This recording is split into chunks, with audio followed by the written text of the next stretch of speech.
What's happening, folks? Danny's here already, doing his tapper in chief duties beautifully as always.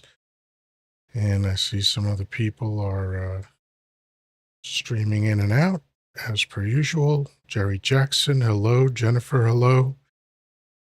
All right. And I am schwitzy from the humidity, which is quite common for this time of year. Dog days of summer and whatnot. Thank you for sharing out the live. Remember to tap that screen, folks. Let's let the platform know that I'm here. Hello, Dangerfield. Hello, Jay. Hello, What's Cooking? I love interesting usernames. James Moore. So, yeah, it's Monday. And we are rocking and rolling, whatever that means. Been having a lot of political conversations today, and I think I might be done for the day on politics. Of course, my agenda sometimes changes, but, right now my agenda is to talk about something else. And I'm alluding to it in the sign over my head. For anybody else that can't see the sign, well, I'll tell you about it soon enough.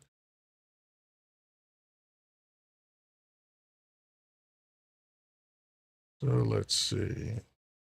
All right. We are starting to build up. So let's get to 1,000 likes as quickly as possible and get the ball rolling. I think tonight is going to be, perhaps it will be a very casual conversation. But there's always a chance when you talk about what I'm going to talk about that people do become passionate. And that's okay too. We're only human. So, Trusty M, Gene Heath, Cynthia Liberal from Texas. Hello, great to see you again as always. Let's get the taps up. We're at 700. We're getting there. As soon as we hit 1,000, I'll start going over my topic. It's sort of a very soft entry fee, so to speak. Just, let's see. Virginia Guffrey wrote a memoir. Her family's releasing it. Interesting. All right, so we are where we are. So let me crack open my subject matter. Now, for historians, you might be thinking, you spelled it wrong, Yoda. And by the way, let me welcome you officially. This is Yoda Live. Today is Monday, August 25th, 2025. And right now, my title is WAR of the Roses. Now, as I was saying, for the history buffs, they might be thinking I spelled it wrong because it would be normally plural WARS of the Roses, which is the Civic Wars of WARS's, the civic conflicts of the late 1400, like middle to late 1400s. I think it was like 1455 to 1487, I want to say.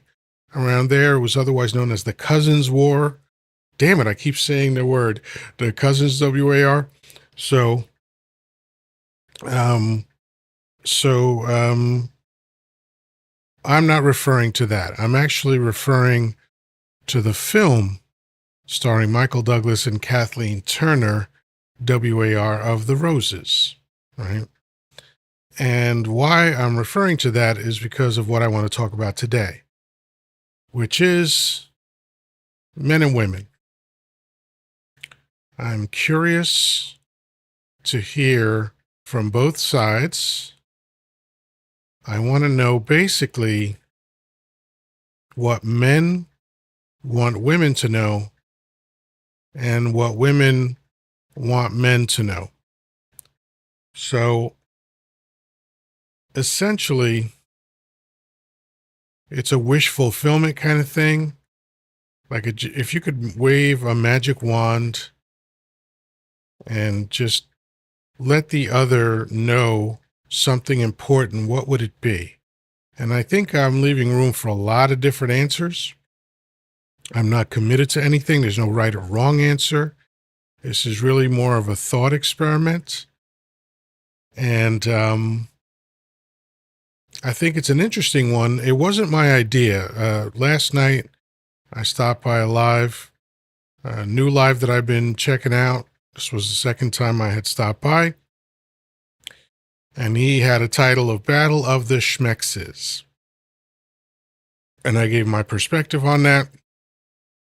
And the only thing I hope is that anyone that talks isn't coming from a place of anger or hurt. And if you are, you are. But I'm hoping that that's not where these answers are coming from. I don't want to hear woman bashing. I don't want to hear male bashing. I want to have an honest conversation. So let me start by bringing in my honored guest every night, Danny. Hopefully you are ready to come up and join in the conversation. And Danny has accepted the invitation. How you doing, Danny? Doing good. How you doing, Yoda? I am excellent. Your live was very, very good. I really appreciated the conversation. Even the twits added something to it. Um, but they were so disingenuous and goofy. It was hard to take them seriously. But it sparked really good conversation. But aside from that, here we are on my life. And as I said, I want to talk about you know, what you think would be helpful for women to know in general about men. Well, number one, we're not perfect. Um, I think when we go into a relationship of any type, we're not wanting to be changed. And let's see. I think that a lot of them don't think that we're as tender-hearted or sympathetic as they think we are. That our hardcore off shell isn't exactly who we really are on the inside. We're very emotional. At least I am. I can't speak for all men, but I was raised by a mother and father, like most people. There is a few that are raised by one parent or the other, but my mother made sure that I was raised with the consciousness of treat your wife with respect that she deserves, and to you don't marry a woman to wash your clothes and clean your house and cook your meals and iron your clothes. You're a partner. You're a team. You have to work together, and that's kind of my synopsis. Because most women think that, hey, I'm going to have to cook it for him, and he's going to sit on his lazy butt in the goddamn couch or chair, and some of them do. I can honestly say I've seen a lot of men do that and expect to be waited on hand and foot. Well, uh, even when I married my first wife, I did a lot of the cooking. I cleaned. She worked nights as a nurse, and there was a lot of things I had to do that needed to be done and get the kids ready for school because she worked the graveyard shift. So it's just we were a team, and Carol and I are the same way. even though I can't do like I used to anymore. So, but it's due to medical reasons, not because I don't want to. Right. So, Well, that kind of give you an idea where I'm coming from. I'm not, no, I'm that's a phenomenal idea. There's so many great points in what you mentioned. Um, why do I noticed that I think one thing that frustrated me in my relationships was women didn't know why I needed to have the hard exterior that I had when I walked out of my place. When I went into the world, they didn't understand that I was doing battle. I was battling for my food. I was battling for the money to pay for my life. And it was a hard battle. And the last thing that I wanted was when I came home to keep that battle going. I wanted my place, whether it was a house or an apartment, doesn't matter. I want my place to be peaceful.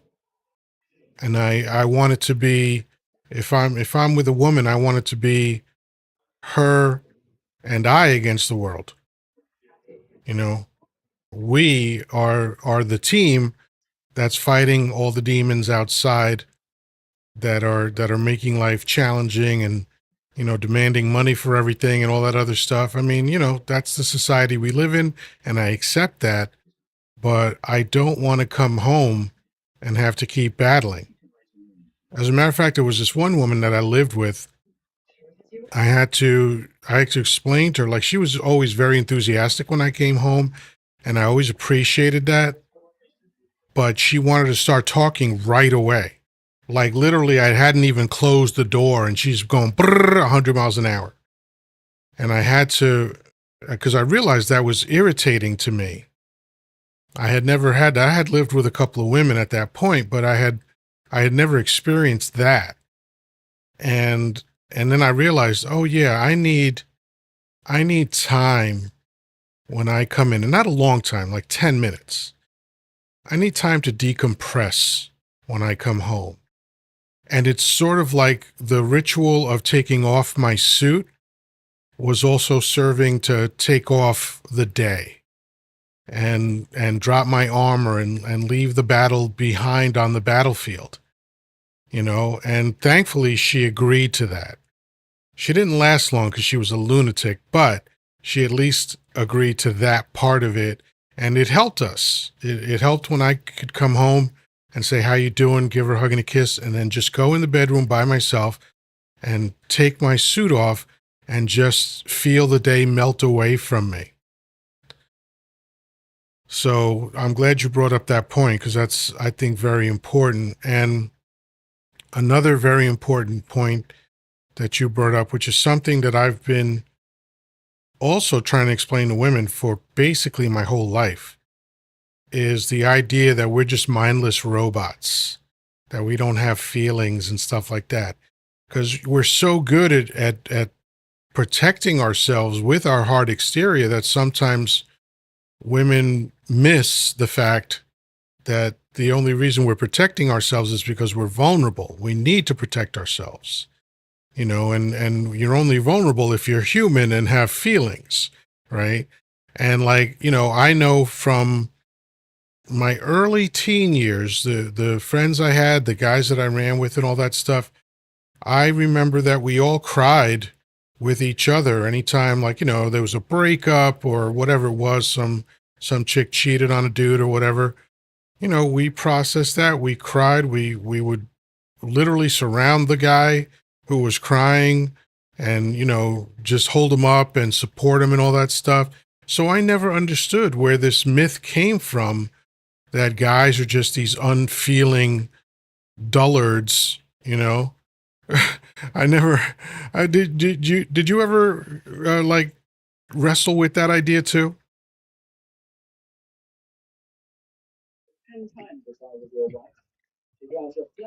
yes, I did. uh, I think I told you I was a drill sergeant, during Vietnam.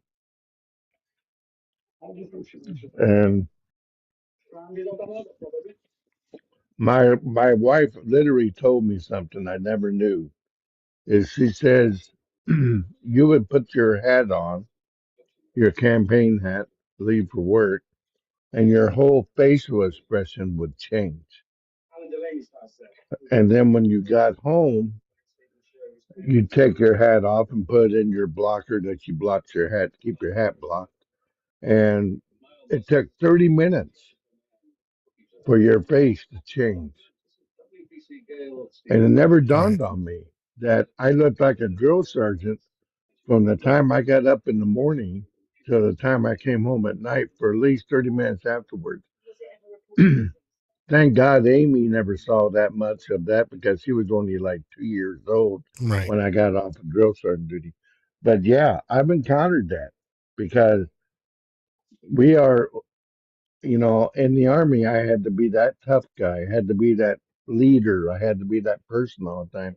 And it was hard for me to change when I got home to the dad, the comforter. My kids wanted to play with me, stuff like that. But again, I had to have time, just like you had to have time. I had to get out of my uniform to change that persona of me, because while I was in uniform, I couldn't change. Right. Right. Absolutely. I mentioned at the top that I got this idea from another live show. He has just joined us, High Level Intellect. Thank you for being here. I worded it slightly different than you, but I used your idea because it was such a great conversation, and this is the kind of stuff I love to talk about. So I always believe in giving credit where credit is due. So that is the person who gave me this idea. And please follow High Level Intellect. His lives are really good. They're late at night, but that's okay. I'm up late at night, so um, yeah. Another thing that you just alluded to, which is the expectation of how men are supposed to be, makes me think of this other thing. This whole protector role that we take on and that we are told we are supposed to take on. And I think it's right that we take that role on, right? Because we are physically capable of doing it. But here's what I want women to understand. I want women to know that when you are requiring a protector, what that actually means. Because it's an easy thing to say, oh, I want someone who protects me. And women roll that off their lips like it's nothing. And again, I agree that's the perspective, right? That you want a man. I mean, that's a tale as old as time, right? You want to feel safe. You want to be protected by the man in your life. So, what I want you to understand that means is that we are putting our lives on the line for you willingly, but that's what it means. It means that if there is danger, we are willing to expire in the process of protecting you. That's why it's so frustrating when women pick a fight for no reason and then look at us to step in. Because I told the women that I was with, I said, if you do that, if you run your mouth at another man just because you think that there's no consequence to that, and then you're going to endanger my life, I'm not stepping in. If someone legitimately is going after you and you're in danger, I will absolutely step in.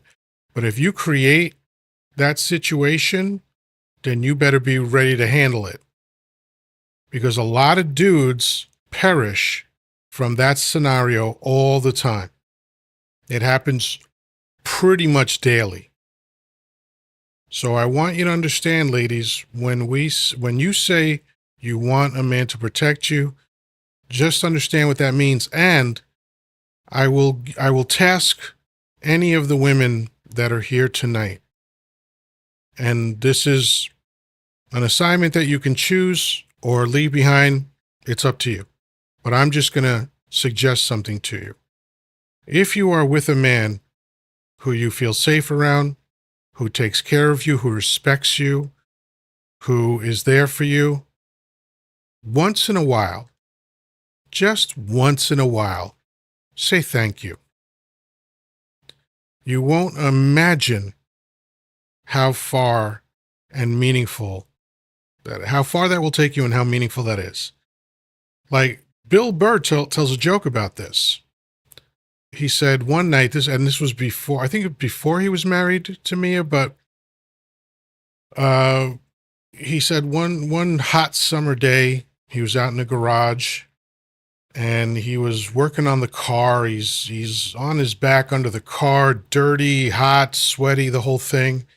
And his lady came out with a sandwich on a plate and a cold drink and just set it down next to him and then walked away. And at the time he was telling this joke, he said, that happened 10 years ago, and I still think about that. So it's, don't take it for granted that your good man doesn't need the same kind of reinforcement that you need. All right? We have all these days and all these ways to express to women what we think about them. And Father's Day was an afterthought. Father's Day happened 58 years after Mother's Day. That's how long it took to pressure leadership to have a Father's Day, because fathers are an afterthought. Look at how fathers are portrayed in commercials and in sitcoms, like just oafs, just ATMs that have no value beyond how much money they make. So when women don't want to be objectified for their bodies, I get it. But don't objectify men for their wallets, because that's also objectification. So I'm hoping that a woman comes up and wants to share her perspectives on this. That would be awesome. Danny, I've invited you to unmute, so let me know if you have any thoughts about the stuff that I just said. I couldn't agree more. The a simple thank you for any little thing, and I think it's reciprocal. I think men need to do the same thing. Let's 100%. face it, we take women for granted for a lot of things, and just as simple like and I don't know how many times I thank Carol every day for her bringing me something that I tell her thank you. And it's automatic for me anymore because that's the least I can do because I can't help myself Yeah, in a lot of ways. yeah. But So the important. bottom line is that we will go to a woman and she's crying, we'll give them a hug, or offer to give them a hug or ask them, "Can I hug you?" You know. But the women don't have a tendency to want to do the same to a man when he's crying or he's down, and I think that's important thing to think about, that we have feelings. We need comfort too, just as much as you do. And I think that's very, most times, it doesn't come to mind for the woman to do. So that's basically. That's an excellent point, and thank you for saying that. And that please and thank you stuff, that I find so important. It seems so little, but I think I do it no matter what kind of relationship I'm in, including with my son. I still say please and thank you. Like my ex-wife has known me for 26 years now, and even though we're not married anymore, I'll still open doors for her and pull out chairs for her. And I don't think I'm a hero for doing it. I think it's just basic human decency. And it's a way of letting your partner know that you're not just marking time with them, that you actually want to be there. I think it's incumbent upon people in a relationship to constantly value the other person, because the thing of it that people don't think about very often when I talk to them about this is choice, right? No matter how long you're with someone, you literally have to choose to be with someone every day. And how do I know this? Because one day someone can say, I don't want to be with you anymore, right? So just like that can happen in an instant, I think you have to choose to be with each other. And I made it a point to always let my significant other know in small ways and in big ways that I appreciate them and I don't take them for granted. And I don't assume that, they have to give me anything. I don't assume anything of my partners. I choose to be with you, you choose to be with me. That's all I need to know. If it changes, it changes. But, I don't allow complacency and an attitude of taking things for granted. That's something I'm very conscious of, you know? So, and it works for me, and I'm not in a relationship now because I just have no desire to be in one. But in all the relationships I've ever had, I've been that way from a very young age. I'm talking about like in my teens and moving up from there. The 40 years that I was active. Well, my first girlfriend was I was 15 years old, so the 43 years that I was involved in relationships and the 40 years where I was physically active with women, I made sure to let them know that, I appreciate that you're here. I want to be with you and I'm glad that you want to be with me. And there's a great lyric which illustrates the opposite of what I'm saying, and it's by Boy George. And the band was Culture Club. They were hugely popular in the 80s. And the lyric is, time won't give me time, and time makes lovers feel like they've got something real. But you and me, we know we've got nothing but time. And I've trotted out this quote before, this lyric before, because it's so profound to me. That's why when someone tells me, oh, I've been with my significant other for 30, 40, 50 years, I don't care what the number is, I don't start off with congratulations. I start off by asking about the relationship. Do you still like each other? That's usually my first question. And it's amazing how many people would say, nope, we're just together out of convenience. We're together for financial purposes. We're together for this, that, and the other thing. But it ain't about loving each other or liking each other. So that's why I think it's important not to take these things for granted. Oh, I think my allergies want to get me again. A lot of them are will stay together, and I've heard it 10 times over. If I've heard it 100, we stay together for the kids, Yep.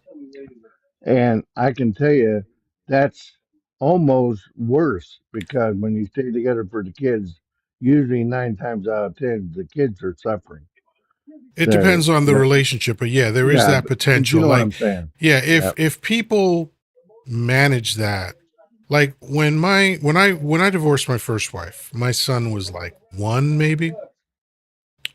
So he didn't really ever know us together, but he understood that, as he got older and was able to articulate his thoughts, it was clear that he understood that we were his mother and father.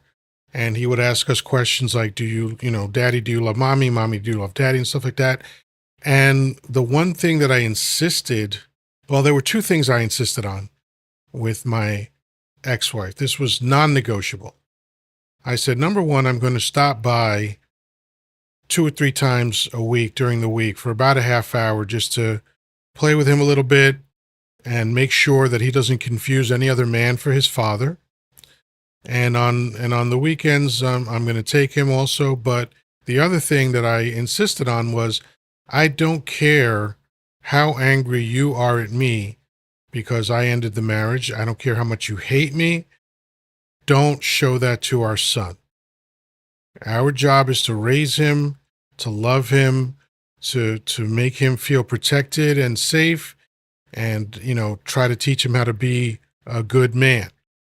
So don't show him that shit.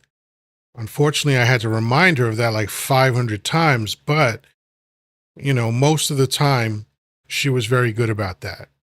And I think that's critical. And in that case, you know, even though we didn't stay together for my son, we worked together for my son. And in those cases, I think the children are probably going to be okay. But in the case where there's open hostility and two immature people that have no impulse control and no ability to regulate their emotions, yes, the children are absolutely going to be damaged by that.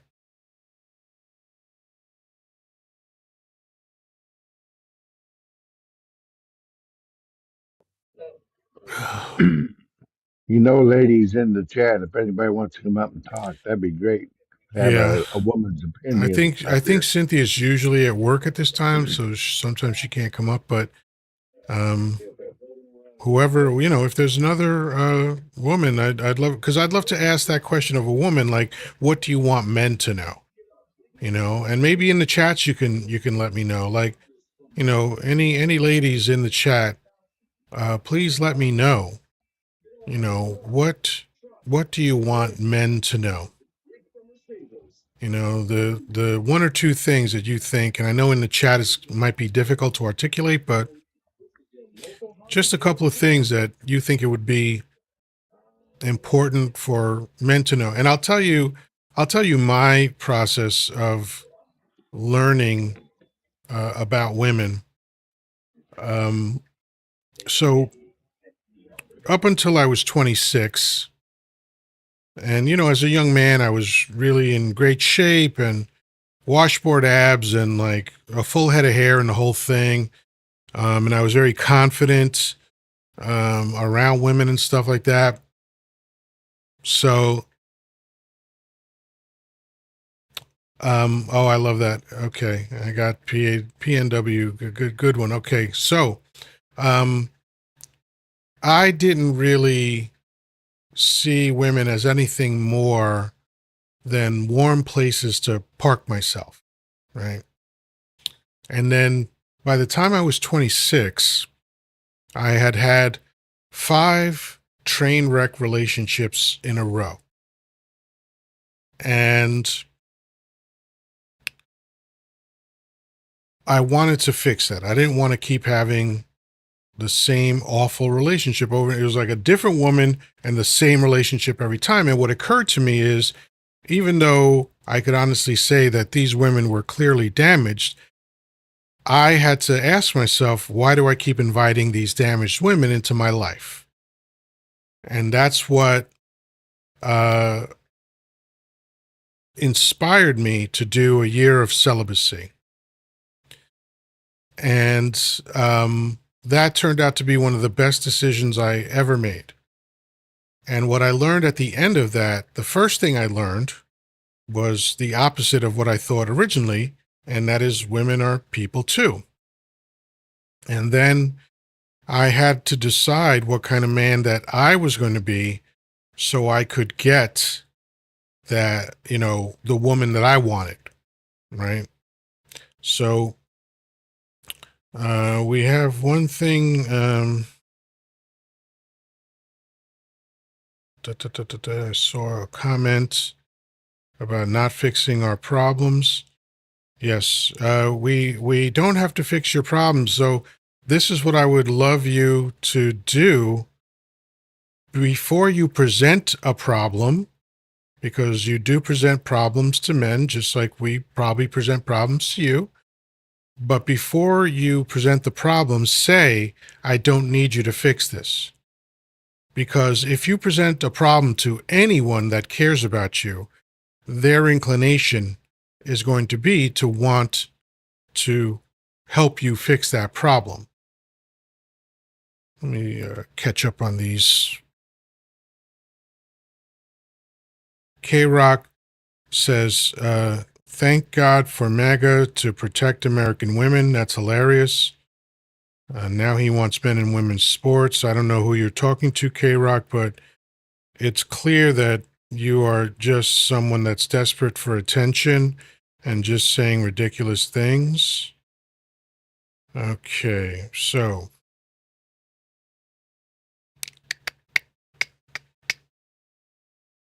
Okay.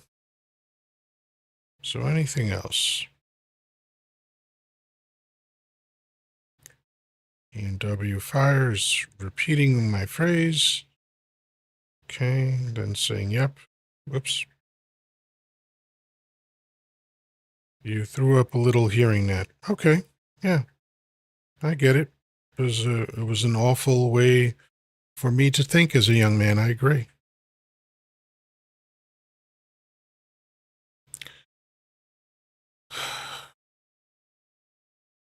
So we have a smaller crowd than usual, but Mondays are usually kind of mixed. Sometimes they're big, sometimes they're small crowds. I'm fine either way. So, so Danny, what was something that you could speak to in terms of like how you came to be the way you are with regard to women? Was it doing what your father did? Was it doing the opposite? Was it inspired by other things? Like for me, I was raised mostly on films.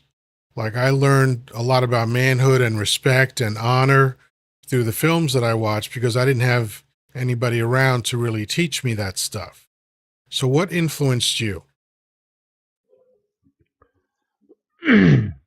Well, I have to admit, even though I do love my dad, don't get me wrong,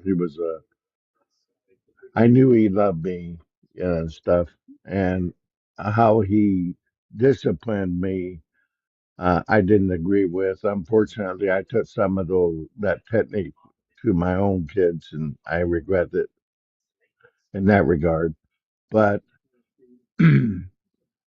my dad wasn't a good example for me, so um, my mother was probably the best example as far as a parent goes toward me, and because he was kind of a philanderer, and he was a used car salesman. So what else you expect, you know?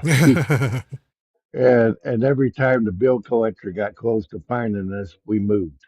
So it wasn't a very good role model in that regard. I would want to say that the best role model that I had that really started to grow up and mature myself.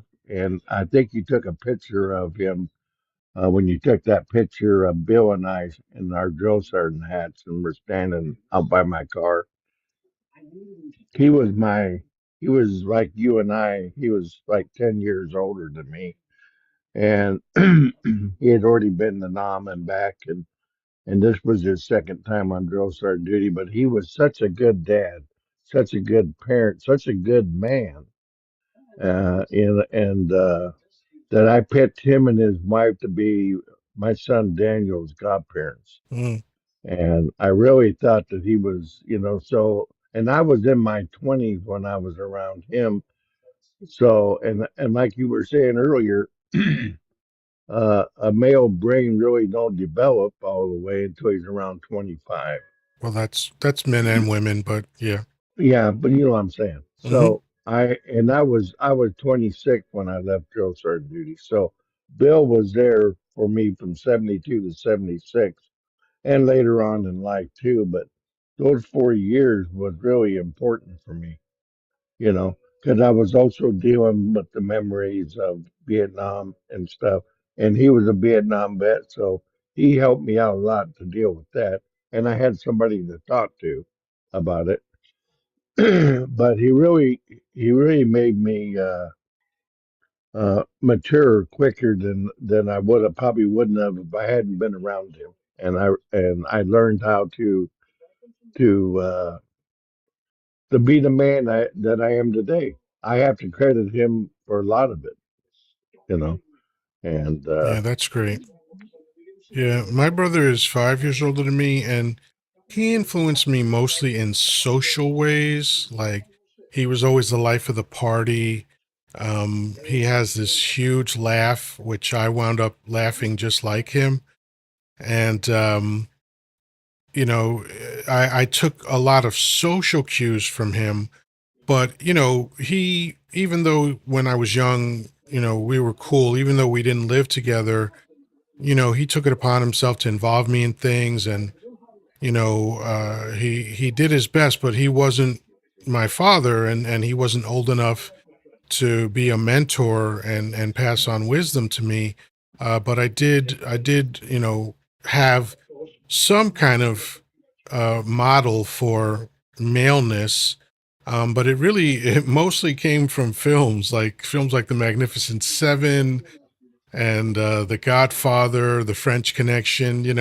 It seems kind of goofy to think that they could be useful for men, but when you go past the presentation and look at the theme of what these films were, a lot of it had to do with honor and respect, and keeping your word. Like that's one of the things I used to love in any Western, whether it was television or in a film. Every time two dudes were disagreeing about something, if one of them said, "I give you my word," the argument ended. The other guy would always say, "That's good enough for me." Right? And so you start to hear these things when you're a young man, you go, "Oh, okay, so your word is important." And so, even though it's goofy that I was raised kind of by entertainment, it actually worked out pretty well after a while. Excuse me. I agree with you.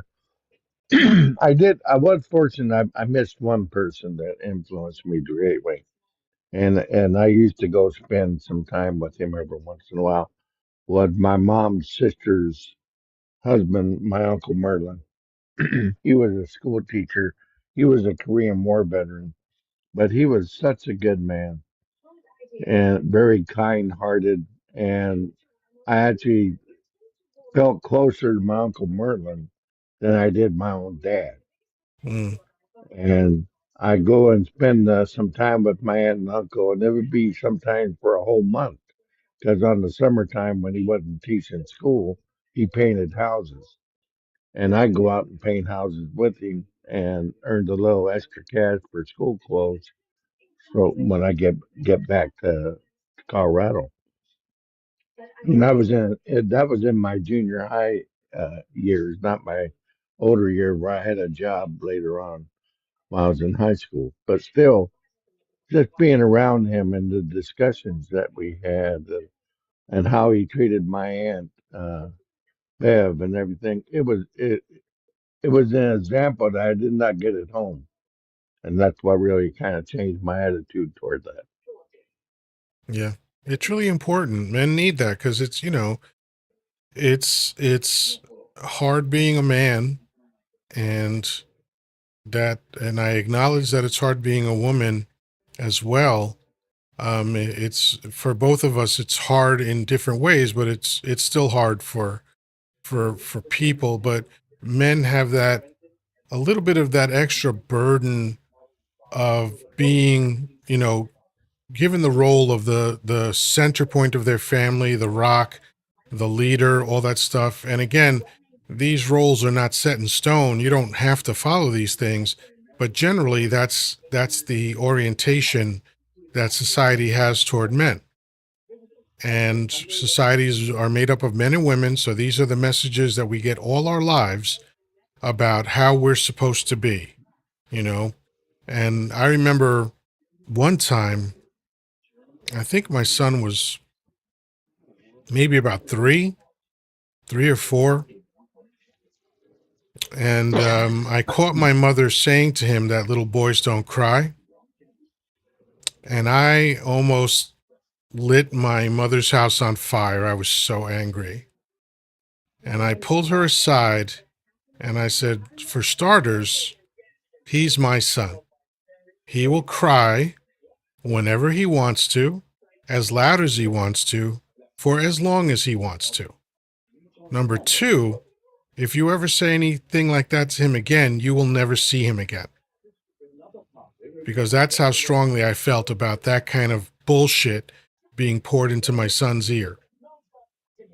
And thankfully I have a phenomenal relationship with my son, and it's because I always I always thought that I was raising an adult, not raising a child. And it made a difference in how I approach things.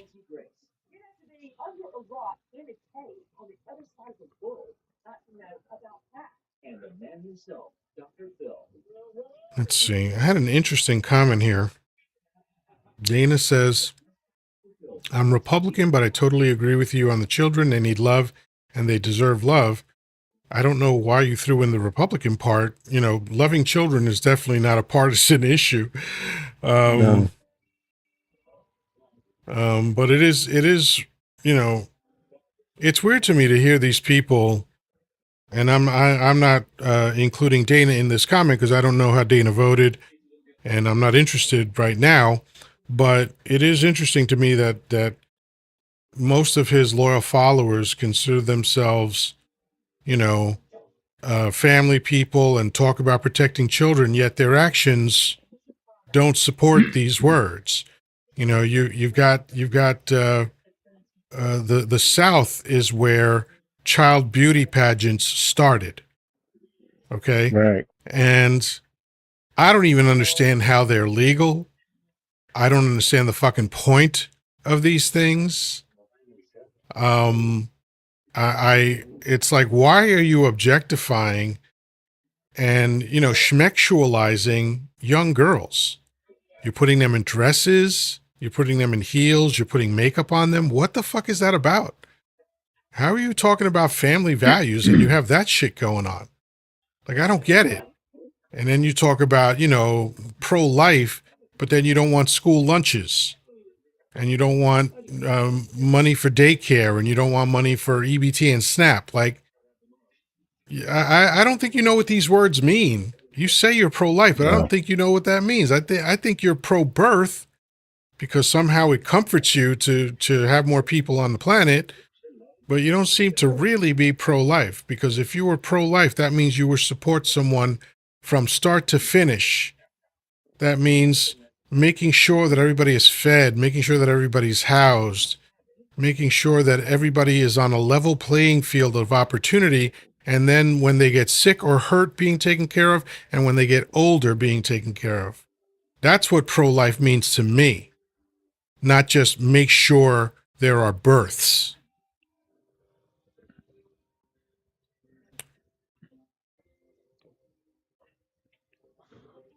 So no women have accepted the invitation. Some of you might have come on after I put a blanket invitation out. If any women want to come up and talk about what you want men to know, what you think it would be good, maybe one or two ideas for men to know, that would be great. And if not, you know, I'll wrap up early. Hit the TikTok streets earlier than usual. So let's see. Did anyone say anything else? Any other ideas in the chat?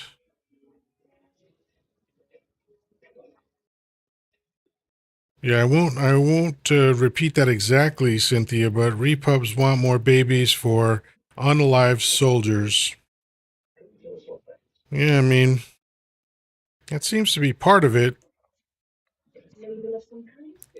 You know, like they don't believe in AB, but they believe in WAR. no, not that. They No. believe in capital punishment. I was trying to figure out the Yes. TikTok friendly phrase. So they believe in capital punishment. So I heard a comedian once describe that as, so you want them to be fully aware when you end their lives. So that's like crazy. Right. You know, it's like, how could you be pro-life and pro-capital punishment at the same time? That doesn't make sense to me. Capital punishment doesn't make sense to me in the slightest. In the slightest. Because it's like, what you're saying is that to teach you that schmurder is wrong, we're going to schmurder you.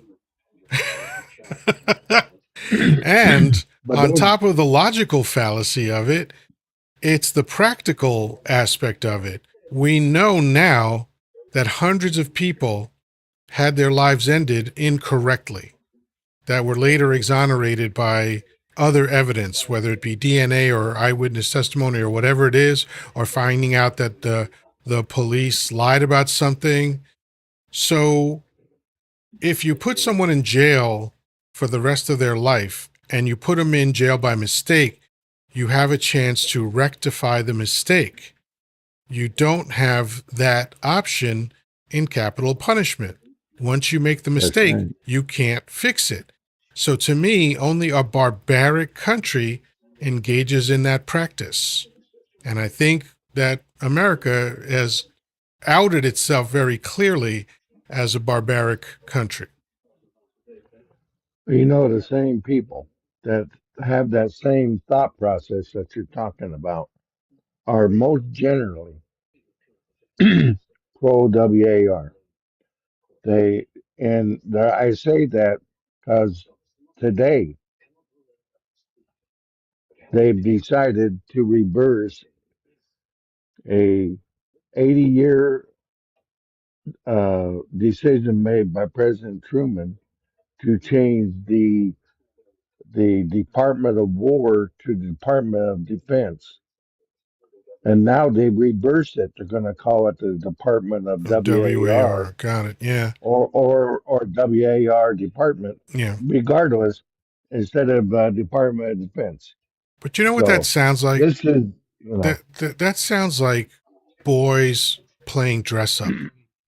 Like oh yeah, like this obsession that they have with being pretending to be aggressive when most of these people have never been punched in the face, never punched anybody in the face.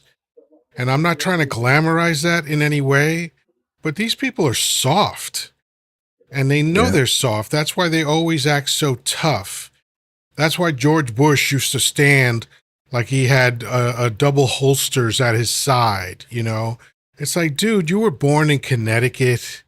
Stop with the fucking cowboy act, you know?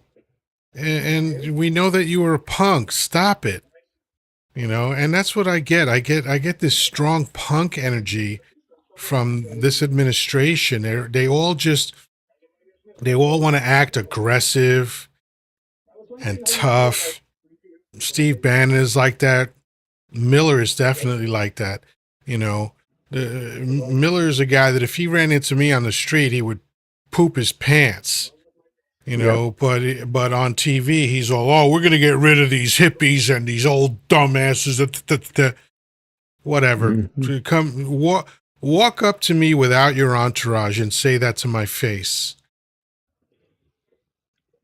It ain't gonna happen because these people. And I'll tell you how I know it ain't gonna happen. My son confronts people that wear MAGA hats, like for real. He gets in their face and basically calls them out, and not one of them has ever bucked. Not once.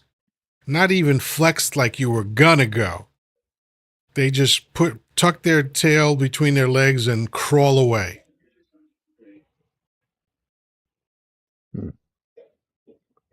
Because my son is genetically about half Dominican, quarter black, a quarter Puerto Rican, but uh, phenotypically, his face looks more black than Spanish, but also culturally, he's very much of the BLK culture, and he he's very vocal in supporting the culture.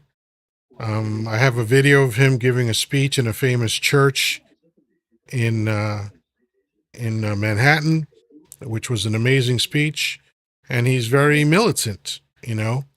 So, Oh, ain't that sweet? The guy Glenn here says you teach your son to hate. Good job, Dad. oh, Glenn, you're so cute. I'm sorry that you have no balls and don't know how to be a man.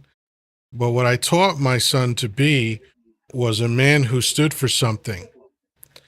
That's what your ilk don't understand. You don't stand for anything, right? And what, whenever the dominant culture tries to explain to me how I should have raised my son, it's fucking laughable because you have no idea what it takes to raise a man of color in America. Okay? So do yourself a favor and shut the fuck up and go somewhere else because you're useless in this conversation. Okay? So, and by the way, my son never laid a hand on these people. He just intimidated them because they were wearing symbols of hatred. They were wearing symbols of racism.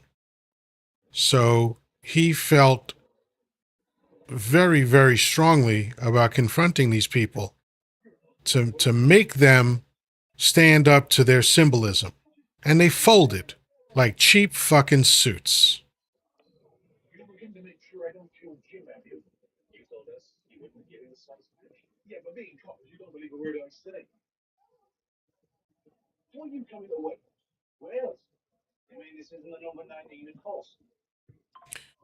I don't understand how MAGA hats find their way home at night, man. I really don't. They are just, they seem so unbelievably dumb. And in the time that I've been doing lives and listening to lives, which is I guess around a year now, um, they just don't get any smarter. Like you've had a chance to adjust. Like I've had to adjust some of my thinking because I realized while I was battling these people that there were weaknesses in my logic, and so I had to, bone up, and I had to be ready, and I had to avoid their traps and their dumb, logic. And so I had to adapt. I had to be better. And they've had all this time to be better, and they're just not. They're getting worse. They might be getting dumber.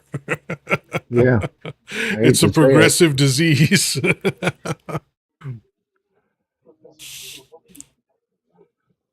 I mean, that's a solid observation. I mean, I was before your live. I was listening to Make the Rounds. He's a good dude, good solid dude. He's going to be running for political office in a few years. Really like this guy. Really respect him. He knows his shit. He's a down to earth dude, and he's just like he's the kind of person that you want to align yourself with. And I'm listening to these MAGA hats just lay out their dumb arguments like they just don't know anything. This one guy, once again, was talking about dump and immigration, and yet couldn't answer even the simplest questions about immigration. Like, how are you going to go onto a live platform and have a chance to talk and then say, I voted for dump because of immigration, and then not know anything about immigration? Like, that would be humiliating to me. And I don't even feel embarrassment at all. But I would feel like I humiliated myself if I came up and I was like, well, this is my issue. Well, what about that issue? I don't know. Like, that's just fucking sad. That's just like asking one of those MAGA hats, uh, what has Trump done since he's been in office again? Yeah, And they'll sit there and they'll say, well, he stopped the immigrants coming over the border. And I said, how sure he did he did. do that? Sure he did. He built the wall. I said, what wall? The wall's not been completed since he was there the last time. And even I if it said, were, it wouldn't help. there's 150 whatever, 1,500 miles that haven't even been completed yet. How could you stop it without the wall? Oh, well, the wall's painted now too. He's painting the wall. I go, okay, whatever. The thing is that, reading is fundamental, right? But then on top of reading, you have to be able to comprehend what you read, right? And if they're stuck on the idea of a wall protecting you, why don't they look at China and understand that that's I believe, the only man made structure that you can see from space. Right, the And Great that Wall. wall didn't help the Chinese. Okay. No. And in America, 60% of people who immigrate here do so on an airplane. Walls can't Hmm. help you with that. No. So it's so helpful. Like, if you're going to make something an issue, then learn about it. It's not that hard. Just read, go to the Homeland Security website, go to the third party watchdog websites, Border Patrol, maybe talk to a Border Patrol agent like Bobby, who's on TikTok and like tells us, like, these are the laws. He cites the law so that you can look it up yourself. This is what the law says. This is how we apply it. Ba ba ba ba ba. And let me tell you what's really going on at the border, so you get insight into the thing that you're interested in, rather than just be a propaganda parrot and be like, the border, immigration. Well, what about those things? Da, da, da. So crazy. So, since no women came up tonight, which is unusual, but it's an unusually small crowd, so I guess just the numbers weren't there tonight. But maybe I'll ask this another time when there are more women up here. But That's I too think, bad. yeah, I mean, Yeah, I like, Jeannie Alice wasn't here. yeah, yeah. And it's Zaza fine. It's wasn't. fine. It Yeah. happens that way. But it means that I'll just bring it up another night. But in the meantime, I'll close up shop early, folks. I'm going to tell you to follow Danny. If you're not doing it already, I don't know what's wrong with you. I don't understand what you're not getting. Okay, follow Danny. He goes live Mondays, Wednesdays, Fridays, from 3 p.m. Pacific time, 6 p.m. Eastern time. And then the first Sunday and third Sunday of every month, same time, to talk about veterans issues. Com3 says Bobby G is great. Yep. And, all around good guy. One of my favorite humans ever. His lives are civilized, they're thought provoking, and they're very fulfilling conversations because Danny is focused on positive change. I'm getting there too. I think I'm going to slowly shift my lives to more and more conversations like this because I find these way more interesting than the political conversation. I think I might have, just sort of burned myself out on politics right now. And I'm staying current and I don't mind the occasional conversation about them, but I don't think I want that to be the majority of what I do anymore. And it'll probably hurt me with the algorithm and all that other shit, but I don't care. I wanna delve into interesting subjects, and human beings fascinate me. Relationships fascinate me. Culture fascinates me. So I think those are things that I've been talking about my whole life, and I think those are things that we can talk about here. And again, I don't mind if it dips into politics once in a while, but I think that I'm going to be shifting away from that. But anyway, Danny, always a pleasure having you. Thank you for sharing some very insightful and interesting information about yourself and your life. Every time I learn more about you, I just like you even more. I respect you even more. And, have nothing but fondness and affection for you. I have the same as well with you, my friend. And I love you, and I hope you have a great rest of your evening. Love you too, brother. Have a great night. Everybody else, as always, peace, love, and granola. Talk to you soon.